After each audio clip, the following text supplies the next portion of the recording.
From the studios of Boise State Public Radio News, I'm Gemma Gaudette. This is Idaho Matters. A new study published by the Journal of the American Medical Association of Pediatrics on Monday found that infant mortality rates are on the rise in the United States after Roe v. Wade was overturned and states started implementing strict abortion bans. Joining us today to talk more about this is Dr. David Pate, former CEO of St. Luke's Health System, as well as the co-author of the book, Preparing for the Next Global Outbreak. Hi, Dr. Pate. Hi, Gemma. And folks, remember, if you have a public question, send us an email, idahomatters@boisestate.edu. So, Dr. Pate, the study analyzed the infant mortality rate before and 18 months after the constitutional right to an abortion was overturned by the U.S. Supreme Court. And what the study found is that the infant mortality rate increased by 7% in all infants born in the United States during that time, and 10% in infants born with congenital anomalies. So I want to break this finding down piece by piece if we can. So can we first start with what congenital anomalies are? Right. So congenital anomalies are problems that occur during the pregnancy while the fetus is in the womb, during the phases where it is developing its body parts. And so when there is a problem with that, then an anomaly can develop. The heart may not form normally. The skull may not form normally. Limbs may not form normally. There are quite a few different things that can go wrong, and this is a general term for all of those.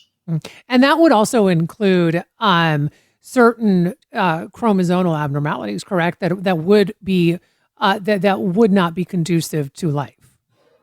Right, because those chromosomal abnormalities generally do manifest in the baby having anomalies. So yes, it's kind of all together: birth defects, these anomalies, and the genetic disturbances. And that oftentimes these sadly are not compatible with a healthy baby.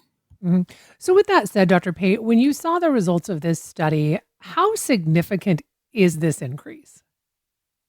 Well, it's a significant increase. It's not horribly surprising because what happened before the law was changed in so many states is that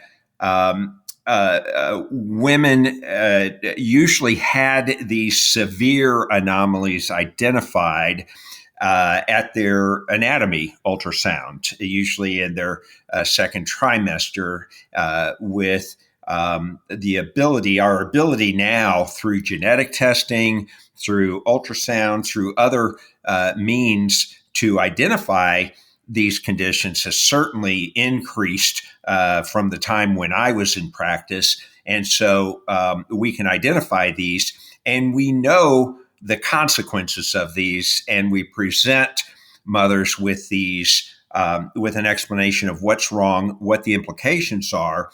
And of course, a mother can decide to carry the infant to term, but oftentimes when the anomaly is very severe and we know that child, they're not going to be compatible with life, then mothers in the past often opted for a termination so they don't have to carry that baby, knowing that it doesn't have a chance of survival. So now with the restrictions in place, they have to carry them. So now these infant deaths are caught up in these numbers, whereas before they weren't, because before they weren't live births. So one of the authors of the study wrote, and this is a direct quote, and they write, "There is a broader human toll to consider, including mental health consequences of being denied abortion care or being forced to carry a fetus with a fatal genetic abnormality to term," unquote. I'm curious about what your thoughts are on something like that, Dr. Pate. And I will say this: I've had 2 children. I cannot fathom something going into that anatomy scan, both of mine happened at 20 weeks. And finding out that something is wrong, you are already anxious, you're already nervous, you know what they're looking for when you go into that scan. And then to be presented with the fact that your fetus may have an abnormality that's not compatible with life, and then being told that you now don't have a choice in that matter, I am greatly concerned about the mental health of women, but even their partners who have no choice anymore. Oh, yes. And this is really what the distressing part of it is. I think when legislators talk about abortions, they are tending to focus on and try to focus the attention of the public on people that electively decide to have an abortion. They just they don't want the baby, or those kinds of things. That is a entirely different situation than what you and I are talking about. These are devastating situations. These are where the mother, the father, the family are very, very excited about the baby. The baby is very much wanted, but they go in and they get this devastating news about the abnormality with the baby. It is not what they want. This is not in the least the situation of some with an unwanted pregnancy. These are children that these mothers desperately want. And now having expected this healthy baby, they are devastated with this terrible news. And even when they before proceeded to termination, it took a mental toll on these mothers and some of the family members sometimes.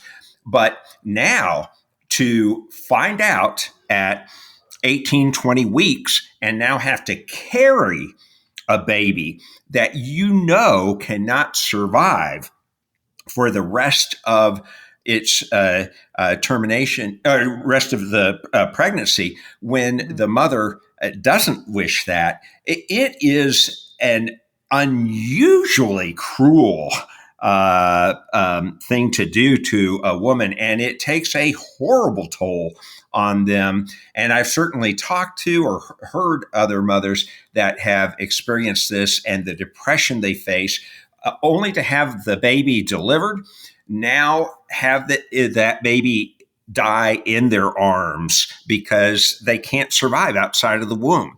It is a terrible, terrible, cruel thing to do. And this is the disturbing part of it. I think the women should have a choice if they want to carry. I'm generally a pro-life person, but I think it is the woman's choice. And to force them to carry a child like this, to what end? There is no purpose. That baby's condition is not going to improve. That baby is not going to survive. Why torture the woman unless this is her desire? With that said, we do have other public health issues we need to talk about today. And one is that the CDC is also, Dr. Pate, reporting a rise in walking pneumonia, but in particular in young children. Just tell us what walking pneumonia is.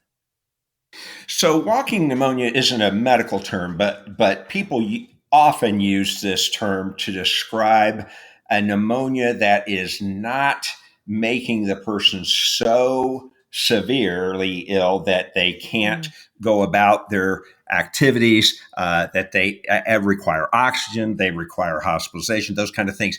Typically, when people are talking about walking pneumonia, is they've got some cough, some other symptoms, but they're not severely ill, and so they're up walking. And in this case, while there's a number of different organisms that can cause so-called walking pneumonia, in this case, what we're talking about is a bacteria called Mycoplasma pneumoniae.